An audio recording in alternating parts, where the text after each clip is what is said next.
ये यूपीएससी बहुत सारे एग्जाम लेती है। तो ये यूपीएससी सीएपीएफ है, सेंट्रल आर्म पुलिस फोर्स में एक अलग। तो अभी तुम जाएंगे इसके अंदर। हाँ बीएसएफ, सीआरपीएफ। सीआरपीएफ में जाएगा, बीएसएफ भी आता है उसमें। हाँ बीएसएफ भी आता है, सीआईएसएफ भी आता है और सीआईएसएफ तो है उसका। हाँ, तो आप बीएसएफ है, सीआरपीएफ भी है, आईटीबीपी है और आईटीबीपी भी है, इंडो टिबेटन बॉर्डर। तो किसमें जाएंगे तुम? आज बहुत खुशी की बात तो यह है कि हमारे सरजमीन राबोडी से हमारे बिलाल खान साहब यूपीएससी के अंदर जो सेंट्रल रिजर्व फोर्स होती है उसका एग्जाम्स उन्होंने क्रैक किए हैं और इंशाल्लाह ज़रूर वो सेंट्रल रिजर्व फोर्स के अंदर एक कमोडर आसिफ जहाँ कमोडर पोस्ट के ऊपर जाएंगे। और एक यूपीएससी क्रैक करना बहुत ही मुश्किल काम होता है। तो ये एक नौजवानों के लिए एक मिसाल है, एक रोल मॉडल है कि क्योंकि मैं इनके पूरे घर को पहचानता हूँ, इनके वालिद साहब को तकरीबन मैं 25 साल से देख रहा हूँ कि बहुत एक आम इंसान जो एक लॉन्ड्री में कपड़ा इस्त्री का काम करते करते अपने सब बच्चों को इतना पढ़ाया।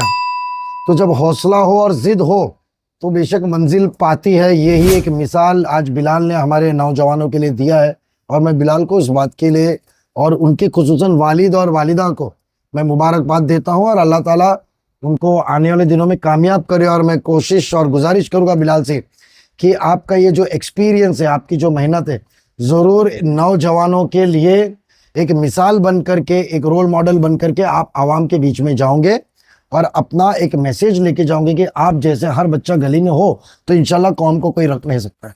महफिल शेख गोंडवी न्यूज़ में आप सभी का स्वागत है। आज हमारे साथ राबोडी की एक ऐसी शख्सियत हमारे साथ मौजूद हैं जिन्होंने 2025 और 26 के जो यूपीएससी के एग्ज़ाम्स होते हैं उन्हें क्लियर किया है। तो यूपीएससी में स्पेशली सीएपीएफ का जो एग्ज़ाम है वो उन्होंने क्लियर किया है। तो हमारे साथ मौजूद है बिलाल लल्लन खान। सर स्वागत है आपका हमारे चैनल गोंडवी न्यूज़ में। थैंक यू आपको आने के लिए। सर क्या कहना चाहेंगे, आज जिस तरह से देखने के लिए मिल रहा है हर फील्ड में राबोडी में बढ़ चढ़ के बच्चे हिस्सा ले रहे हैं और एक नई नई फील्ड में गवर्नमेंट्स के अलग अलग कैटेगरीज में हिस्सा ले रहे हैं और बढ़ चढ़ के आगे बढ़ रहे हैं। तो आपने यूपीएससी का जो एग्जाम क्लियर किया है सीएपीएफ में, तो कैसा ये आपके दिमाग में आया और क्या कहना चाहेंगे आज इस मकाम पर आप पहुंचे हैं और आपने ये पूरा एग्जाम क्लियर किया है? शुक्रिया अफजल भाई आपका। तो ये जर्नी है मेरी 2019 में मैंने अपना ग्रेजुएशन कंप्लीट किया है। तो मैं ग्रेजुएशन में ना एनसीसी में था। एनसीसी में एज अ रैंक मेरी कैडेट कैप्टन थी। तो ये one of the highest rank रहती है। तो उसके बाद ही मेरा ऐसा था कि मुझे आर्म फोर्सेस में ज्वाइन करना है। तो तब 2019 से लेकर अभी तक मैंने काफ़ी ट्राई किए। मैंने इंडियन आर्मी में भी एटलीस्ट 10 बार मैंने उसका रिटर्न निकाला है। Then I also tried for the Indian air force. तो उसमें मैं पायलट, ग्राउंड ड्यूटी, उसके लिए भी मैंने अप्लाई किया। तो जितने भी ऑफिसर्स के लेवल पे एग्ज़ाम रहते वो मैंने काफ़ी दिए और इन टोटल मैंने 8 एसएसबी दिया है। अगर आपको आर्मी में ऑफिसर्स या जिसको भी हमारे ऑडियंस है जिनको भी अगर आर्मी में या एयरफोर्स में या नेवी में जाना है एज एन ऑफिसर तो आपको एसएसबी एग्ज़ाम देना होता है। एसएसबी का जो इंटरव्यू रहता है वो 5 दिन चलता है। So that I have given for at least 8 times. So 8 times में मैं 5 बार उसमें कॉन्फ्रेंस में गया हूँ। तो लेकिन अनफॉर्चुनेटली मेरा वहाँ पे नहीं हुआ। तो फिर उसके बाद मैंने सीएपीएफ के लिए भी अप्लाई करना स्टार्ट किया था। तो सीएपीएफ का भी मैंने पहले भी 2 इंटरव्यू दिया है। तो ये मेरा 4th अटेम्प्ट में मेरा ये भी क्लियर हो गया। तो मेरा अभी इस बार यूपीएससी सीएपीएफ में ऑल इंडिया रैंक 121 आई है, जिसमें अभी देखते हैं अभी सर्विस अलॉकेट हुआ नहीं। साथ ही साथ मैं यूपीएससी सिविल सर्विसेज की भी तैयारी कर रहा हूँ। मैंने इससे पहले यूपीएससी में 2 मेंस लिखे, जो प्रीलिम्स के बाद आप प्रीलिम्स क्लियर करने के बाद मेंस लिखते हैं। और मैंने यूपीएससी का फॉरेस्ट भी लिखा है और इंशाल्लाह इस बार फिर से मैं 2026 में यूपीएससी का मेंस लिख रहा हूँ, जो मेरा 21 तारीख को अभी है। तो राबोडी में हमने देखा बहुत सारे फील्ड्स थे, तो आपने यूपीएससी ही क्यों चूज़ किया? हाँ, तो ऐसा है कि बचपन से जब हम लोग थोड़ा बड़े जैसे होते रहते ग्रेजुएशन में तो इतना नॉलेज रहता नहीं है। हम जैसे यूथ रहते हैं, जैसे सही गाइडेंस की कमी है और जो डेफिनेटली हम लोग को अभी धीमे धीमे लोगों को मिल रही है। लेकिन उसकी वजह से क्या होगा, थोड़ा मुझे टाइम लग गया। अगर यही गाइडेंस हम लोग को थोड़ा जल्दी यंग एज पे मिल जाती है, अगर किसी को 10th की स्टेज पे या अगर कोई 5th और 6th क्लास में अगर उसको डायरेक्शन पता लग जाए तो वो जल्द से जल्द क्लियर कर सकता है। तो ये एग्ज़ाम इतना भी मुश्किल नहीं है, लेकिन अगर राइट गाइडेंस रही आपको तो आप जल्द से क्लियर कर सकते हो इसको। और यूपीएससी का जहाँ तक ये है कि मुझे गवर्नमेंट सर्विसेज चाहिए थी। मुझे अब ऐसे था कि क्योंकि पहले मुझे पता नहीं था कि जा सकते हैं एज एन, अगर आप किसी भी राबोडी के बच्चे को अगर पूछोगे जल्दी इन नॉर्मली, तो उसको बोलोगे कि आप आपको पुलिस में जा सकते हो, तो ही वोंट बिलीव कि हम लोग जा भी सकते हैं। नहीं, तो पाथ भी उसको नहीं पता रहता है कि कैसे जाना है, कि क्या है, कितना पढ़ाई करना रहता है, किस चीज़ का। तो ये काफ़ी एक मेरे लिए भी चैलेंज था, कि मेरे लिए भी एक ऐसा नया था कि यार ये भी हो सकता है। तो वहाँ से फिर मैंने धीमे धीमे ट्राई किया और फिर अल्हम्दुलिल्लाह आज मेरे को रिजल्ट मिला है। जैसे कि देखने के लिए मिलता है कि राबोडी में बहुत सारे जो यंगस्टर है आज नशे की तरफ जा रहे हैं। इसी के साथ साथ बहुत सारे यंगस्टर, जैसे अभी पहले एजुकेशन की बहुत कमी थी राबोडी में, कोई एडवोकेट की तरफ जा रहा है, कोई जेई, कोई नीट, और ऐसे बड़े बड़े एग्जाम्स आज राबोडी में क्रैक किए जा रहे हैं। और जिसमें एक एग्जाम्पल आप भी है जिन्होंने यूपीएससी की तैयारी करी। तो राबोडी की यूथ और जो यंगस्टर है, जो बच्चे पढ़ाई कर रहे हैं, जैसे आपने बताया कि हमें गाइडेंस की कमी थी, तो उनको क्या गाइड करना चाहेंगे आप, क्या मोटिवेशन, क्या बताना चाहेंगे, किस तरह से हमें आगे बढ़ना चाहिए और एजुकेशन का क्या महत्व है? तो डेफिनेटली थोड़ा गाइडेंस की कमी होती है काफ़ी, खास करके जैसे अगर कोई स्लम्स एरिया में रहते हैं तो इंसान का बेसिक नीड फुलफिल नहीं हो पाता है। जो अपना मोस्टली कोशिश करते हैं लोग कि थोड़ा बेसिक, क्योंकि अपना फैमिली इनकम नहीं बराबर रहती है, फाइनेंशियल से अपना सपोर्ट नहीं रहता, स्टेबिलिटी नहीं रहती है, तो उस वजह से इंसान पूरा एजुकेशन कर नहीं पाता है। वो भी मजबूर है, थोड़े बच्चे लोग भी मजबूर है, लेकिन ऐसे काफ़ी बच्चे हैं जो पढ़ना चाहते हैं। तो इंशाल्लाह कि हम भी कोशिश करेंगे, काफ़ी बच्चे अभी और आगे जा रहे हैं। तो मेरे साथ अपने थोड़ा राबोडी में मेरे दोस्त लोग भी हैं, एक मेरा दोस्त भी है जिशान करके, जो राबोडी में कोचिंग चला रहे हैं अल्हम्दुलिल्लाह। वो और आगे बच्चे लोग का भी लाइब्रेरी भी खोलने का हम लोग का प्लान चल रहा है कि एक लाइब्रेरी भी हम लोग इस्टेब्लिश करेंगे, ताकि राबोडी के यूथ को, और ना सिर्फ राबोडी के, और भी जितने भी आसपास के लोग हैं उनको अच्छा एक गाइडेंस मिले। और इनफैक्ट डेफिनेटली मैं आगे जाके इंस्टाग्राम या अपना यूट्यूब पे मैं कोशिश करूँगा कि ज़्यादा से ज़्यादा लोग मेरे से जुड़े, और जो भी मेरी तरफ से जो भी मैंने अभी तक सीखा है तो मैं उनको दे पाऊँ वापस इन रिटर्न। तो जिस तरह से आपने स्ट्रगल किया, तो अभी जो बच्चे देख रहे हैं, क्या वो भी आपसे कांटेक्ट कर सकते हैं? हाँ डेफिनेटली, अगर किसी को भी जो भी मैंने आपको एग्ज़ाम मैंने बताया कि जैसे CDS है, एफकेट है, या आर्मी में जाना है, या यूपीएससी का भी मैंने आपको जैसे बताया एग्ज़ाम में दे रहा हूँ, तो डेफिनेटली कोई भी अगर इसमें अगर किसी को ऐसा रुचि है, किसी को जाना है, तो मैं ये बोलना चाहूँगा कि आपको टेंशन लेने की ज़रूरत नहीं है। आपको सिर्फ हिम्मत नहीं हारनी है, और थोड़ा फाइनेंशियल स्टेबली माँ बाप का भी बहुत सपोर्ट लगता है इसमें। काफ़ी लंबी जर्नी रहती है, लेकिन फिर भी अगर आप दूर की सोचेंगे तो डेफिनेटली कुछ अच्छा मिल जाए। पेशेंस की भी बहुत ज़रूरत होगी इसमें, क्योंकि आई थिंक आपने बताया कि आपने 4 बार, ये 14 अटेम्प्ट था। हाँ 14। तो 4 बार अटेम्प्ट करने के बाद इन्होंने आज ये क्लियर किया है, तो ऐसा नहीं है कि निराश हो जाए आप, कोशिश करते रहे, और कामयाबी देने वाला ऊपर वाला है। यूपीएससी से रिलेटेड अभी आप जो है किस फील्ड में आप आगे अपना करियर चूज करेंगे, और कैसी आपकी लाइफ का आपका जो रहेगा आगे का, क्या कहना चाहेंगे इस बारे में? तो जैसा कि ये यूपीएससी CAPF है, इसका जैसे पोस्टिंग जो मिलती है हम लोग को, ये CAPF हाँ, पूरा क्या है? हमारे जो दर्शक है उनको, बहुत सारे लोगों को नहीं पता होगा, थोड़ा सा डेफिनेटली क्लियर कर देंगे। तो जो यूपीएससी CAPF इसका फुल फॉर्म है सेंट्रल आर्म पुलिस फोर्स। तो सेंट्रल आर्म पुलिस फोर्स के अंडर ना 5 अपना फोर्सेस आती है, जिसमें आती है CISF, एक आती है border security force, then third आती है Indo Tibetan border police, then आती है CRPF, एंड फिफ्थ आती है सशस्त्र सीमा बल SSB। तो ये 5 फोर्स में अगर आपको एज एन ऑफिसर ज्वाइन करना है तो आपको ये एग्जाम को क्रैक करना होता है। हाँ, तो जैसे पुलिस में जाने के लिए आपको अलग एग्जाम है, आपको आर्मी में जाने के लिए मैंने आपको SSB बताया, और अगर आपको ये फोर्स में आनी है तो आपको CAPF AC का एग्जाम क्लियर करना होता है। तो इसमें कैसा है, जब अभी जैसे अभी सिर्फ रैंक लिस्ट आई है, अभी 1 महीने बाद हम लोग की सर्विस अलॉट होगी, तो हर बच्चे को अपने रैंक के हिसाब से किसी को CISF, जिसने अपना प्रेफरेंस जैसा दिया है उसको वो मिलेगा। और उसके बाद थोड़े 1 महीने बाद, या जैसा डिपेंड करता है एकेडमी के ऊपर, एकेडमी सबको कॉल लेटर भेजेगी और ज्वाइनिंग लेटर आएगा, और उसके बेसिस पर ट्रेनिंग स्टार्ट होगी। तो ट्रेनिंग चलेगी लगभग अपना 8-10 महीने, उसके बाद से फिर ज्वाइनिंग होगी। तो ये थे हमारे साथ बिलाल लल्लन खान, जिन्होंने UPSC CAPF की जो है एग्ज़ाम को क्लियर किया है, और इनके पीछे जो सबसे बड़ी मेहनत जो होती है इनके पेरेंट्स की होती है।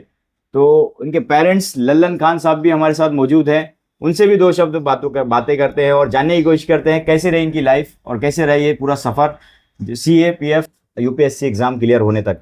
लल्लन भाई, बहुत बहुत स्वागत है आपका हमारे चैनल में। और जैसे कि हम देख रहे हैं कि राबोडी में हम बचपन से देख रहे हैं आपको, एक स्लम में छोटे से घर में रहकर आपने अपनी लाइफ की शुरुआत की और बच्चों को आज इतना अच्छा एजुकेशन दिया कि वो इस लायक हो गए कि यूपीएससी के एग्जाम भी क्लियर कर दिए। आज राबोडी में छोटा सा कोई अगर कोई हवलदार भी बन जाता है तो उसके घर में खुशियों का माहौल हो जाता है। लेकिन ये तो बहुत बड़ी खुशी है कि आपके घर में एक यूपीएससी का बंदा जो है उन्होंने आपने तैयार किया है और पूरे राबोडी नहीं पूरे थाना में उन्होंने फर्स्ट आकर यहाँ पर पूरे थाना का नाम रोशन किया है। तो कैसा लग रहा है और क्या कहना चाहेंगे इस बारे में? बहुत अच्छी बात है, बच्चे लोग पढ़ना चाहिए। ऐसी बात हमारे तो ऐसे मोहल्ले में रह के क्रांति नगर में बच्चे पढ़ाया, बच्चा पढ़ना भी चाहिए। सही बात। बच्चा पढ़ना भी चाहिए। माँ बाप तो पैसा लगाता रहता है, बच्चा पढ़ने की विपरीत है। मुझे तो बहुत हिम्मत हुआ, बच्चा 2 साल 4 साल किया। मगर कैसे सोचता हूँ कि सब बच्चे अपने अपने माँ बाप को, उनको भी कोशिश माँ बाप को भी है और बाप को भी है, सबको पैसे लगाने से मतलब नहीं होता है। बच्चे को मेहनत सिखाना चाहिए, हिम्मत देना चाहिए। आज हिम्मत दिया बेटा, एकदम हो जाता तो बोलता बेटा चलो पढ़ते रहो। सही बात। कभी आज नहीं कल तो हो ही जाएगा। और बच्चे को जब एडमिशन हो जाता है और जब वो हो जाता है तो उसको तकलीफ हो जाता है कि रिजल्ट से पास हो, मगर हिम्मत दिया बेटा, आज नहीं तो कल पास ही हो जाओगे। चलो मैं ये ऐड करना चाहूँगा कि पापा काफ़ी सपोर्ट रहे कि पापा कभी भी मैं इतने टाइम में फेल हुआ तो कभी पापा ने ये नहीं बोले कि अभी दूसरा कुछ कर ले। तो हमेशा यही रहा है कि अभी अभी फिर से ट्राई कर, जो तेको जितना लगता है मैं सपोर्ट दूंगा, लेकिन तू तेको जो अचीव करना है लाइफ में वो तो अचीव करते रहे। तो माँ बाप का सपोर्ट बहुत ज़्यादा ज़रूरी होता है। किस्मत वाले हो कि आपको ऐसे माँ बाप मिले हैं कि उन्होंने आपके पीछे दिन रात एक कर दिया। पैसे के लिए हो या माहौल हो, एजुकेशन हो, सोसाइटी हो, हर जगह आपके लिए चेंज किया और आपको इस एजुकेशन तक पहुँचाया। तो अपनी लाइफ के बारे में थोड़ा सा बताना चाहेंगे। आपने राबोडी क्रांति नगर में अपने छोटे घर से आज आप यहाँ पर कैसे पहुँचे और कैसे बच्चों को कितना तकलीफ से आपने पढ़ाया, इसके बारे में, क्योंकि बहुत सारे दर्शक हमारे जो देखते हैं वो सोचते हैं यार पढ़ाई बच्चे हैं, पैदा हो गए, बड़े हो गए और एजुकेशन पे ज़्यादा ध्यान नहीं देते हैं। और ज़्यादा से ज़्यादा अगर कोई पढ़ भी लेता है तो 10वीं 12वीं पढ़ लेते तो बोलते हैं बहुत पढ़ लिए। अभी कैसा है बच्चे लोगों को पढ़ाने में, कैसे घर वाले के, मेरी बीवी की ज़्यादा हाथ है, सब लोग पढ़े लिखे हैं और मेहनत में तो पैसा लगाते गए और घर वाले भी सब हेल्प किए हैं। साथ में सब मिली जुली फैमिली थी, सब साथ में सपोर्ट करते थे बच्चे को पैसे लगाने को और हिम्मत बढ़ाने के लिए सबको करते थे। इसलिए बच्चा ने वो पढ़ा और हिम्मत किया, आज उस पोजीशन पे है। सब लोग की दुआ है, पूरी राबोडी की, सबकी माँ बहनों बुजुर्ग की सब दुआ है, आज ये हाल पे है। राबोडी से तो बहुत सारे कॉल मैसेज बधाइयाँ आ रही होंगी आपको। अब आ रही, चलो कोई बात, अच्छी बात, खुशी की बात हमारे लिए और सबके लिए खुशी की बात है। दुआ जो हुआ अल्लाह ताला सबको वो है और राबोडी की भी है और सबका जैसे बच्चा पढ़े सब हमारे खुश, जैसे बच्चा मेरा पढ़ा और भी बच्चे पढ़े तो हमको भी खुशी की बात है। बच्चे लोग को पढ़ाना ध्यान से कराना चाहिए, ध्यान करे बच्चे को अपने कैसा है। और अच्छा बच्चा सबको पढ़ना चाहिए ऐसे ही, क्योंकि हर लोग बच्चे को सोचते हैं कि मेरा लड़का ऑफिसर बने या वो बने, वैसे ही बनाना चाहिए। मेहनत करेंगे तो बच्चा आज नहीं तो कल बन ही जाए। 4 साल से फेल होता था, हम लोग बोलते थे चलो कोई बात नहीं बेटा फिर आगे बढ़ना। अब वही आज हिम्मत नहीं हारे, हिम्मत नहीं हारे, पेशेंस सब्र रखा और उसका फल आज आपको मिला। अभी हम लॉन्ड्री के धंधे से आज मेरा बच्चा भी जो है ऐसे के होने के बाद आज पहली लड़की भी मेरी पढ़ी हुई है, उसको भी अच्छा पढ़ाया मैं साइंस, वो भी छोटा मोटा डॉक्टर है। दूसरी लड़की भी पढ़ी है, अपनी शॉप इंजीनियर है, वो भी मेरी दूसरी लड़की भी अच्छी पढ़ी, अच्छी जेबी मुर्गा कंपनी में अच्छी वो है पोस्ट पे। दूसरा लड़का छोटा वाला भी है मेरा इस्माइल, वो भी अच्छा इंजीनियर है। अभी क्या है, मैं सब ये आज छोटे पर से मतलब जब से मैं कमाई हम लॉन्ड्रिंग का धंधा कर रहे हैं 25 पैसे से आज तक इतने दिन से आज इतना हो गया है, 8 रुपया 9 रुपया हो गया जब से हम लॉन्ड्रिंग काम कर रहे हैं। ये लोग बोलते थे तुम्हारे पास हो गया तो चलो भी नहीं, मगर आज भी करता हूँ, पहले भी करता। ये लॉन्ड्री से मैं किया, बच्चे लोग को पढ़ाए, यही से मेहनत करे, हमारा जान लो लॉन्ड्री से सब कुछ बढ़ा। अब आज लॉन्ड्री के काम भी नहीं छोड़ा, ये भी बच्चा हमारा जो है पैसा लगाया इधर से उधर से, जैसा वो बच्चे लोग आज पढ़ ले, सब लॉन्ड्री से जितना हमारा काम। आज बाद में बच्चे पढ़ लिए तो वो भी पैसे लगाने लगे, आज दूसरे बच्चे लोग हैं वो भी पढ़े तो सपोर्ट हमारे लिए किए, तो आगे जितना पैसा लगता रहा वो भी लगाते रहे, हम भी लगाते रहे, फैमिली साथ में चलती रही है। अब जो है हम साथ में ही जो है मिलके सभी रह रहे हैं। बच्चे भी हमारे दोनों सपोर्ट करते थे, सब साथ में ही रहते हैं, फैमिली एक ही साथ में है। हमारा यहाँ क्रांति नगर में पहले लॉन्ड्री था, आज उधर मापली साग लगे भी है, सब लोग साथ में रहते थे। पहले भी लॉन्ड्री काम करता था, आज भी करते हैं। आज आपका बच्चा जिन्होंने यूपीएससी का क्लियर किया है एग्जाम, तो कैसी मेहनत आपकी इनके पीछे बचपन से रही और क्या चीज़ें थी जिसके बारे में आप हमारे दर्शकों को बताना चाहेंगे? कैसे आपने इनको इस काबिल बनाया? बच्चों को तो देखो, पढ़ाई में पहले बात तो उनको उसमें मोहब्बत से पढ़ना चाहिए, दिल से पढ़ना चाहिए। जब हमने देखा कि बच्चे पढ़ रहे तो उनके ऊपर हमने मेहनत की कि चलो पढ़ सकते हैं तो करो। मेरा तो यही कहना है कि हर एक मतलब माँ को यही सोचना चाहिए कि मेरे बच्चे पढ़े, तो ही जब बच्चे पढ़ेंगे तो आगे का जनरेशन रहेगा, तो उस हिसाब से करें। और इसका इंटरेस्ट था, हम लोग बोले तो फिर हम लोग बोले चलो हिम्मत मत हारो, तो आज उसका नतीजा उसकी मेहनत है, हम तो सपोर्ट कर सकते सपोर्ट, हैं। माँ बाप का सपोर्ट भी बहुत ज्यादा जरूरी होता है। बच्चे हिम्मत लेकिन कितना भी कर ले, अगर माँ बाप का सपोर्ट ना हो तो वो फिर ऊपर वाले की दुआ से जो है, आप लोगों की सबकी दुआ है, बस दुआ से ही मैं तो मानती हूँ कि नमाज पढ़ो। उसको तो मैंने पहले ही बोली कि नमाज पढ़ो, 5 टाइम की नमाज पढ़ेंगे, पढ़ाई तो साथ में है ही, तो ऊपर वाला जरूर, मेरा तो यकीन था कि कुछ ना कुछ तो होएंगे। तो कुछ हमारे दर्शकों को कहना चाहेंगे ये कि मेहनत का कैसे अपने बच्चों को पढ़ाए, कैसे अपने बच्चों की तरबियत करें, जिस तरह से ये है कि अभी हमारा तो स्त्री का ही धंधा था, लॉन्ड्री है, वही हम लोग चलाते थे। फिर मेहनत तो करना ही पड़ता है। अभी तो कोई बैकग्राउंड तो हमारा है नहीं था कि कोई पढ़ा है या कोई ऐसा है, तो यही मैं कह रही हूँ कि बच्चे की मेहनत है। अभी उसको जितना जैसा उसने किया कि कहाँ कहाँ से मेहनत, क्योंकि सबके बस का नहीं है, और उसने अपने मेहनत, हम तो यही हम लोग सपोर्ट किए, लेकिन मेहनत तो उसकी। आपकी उम्मीदों पे खरा उतरे। मेरा एक मानना है कि जब से मेरे को देखे ना राबोड़ी में मेरे बच्चे पढ़ रहे, तो कुछ मैं ये नहीं बोले, अब बहुत से बच्चे लोग अब इंग्लिश मीडियम में ही जाने लगे। फातिमा का वो हो गया, नहीं तो कोई जाता नहीं था म्यूनसिपैलिटी में। मैं खुद बड़ी लड़की को म्यूनसिपैलिटी में डाली थी, अच्छा, लेकिन वहाँ का वो माहौल देखने के बाद मैंने हिम्मत करी, उसको इंग्लिश मीडियम में डाली।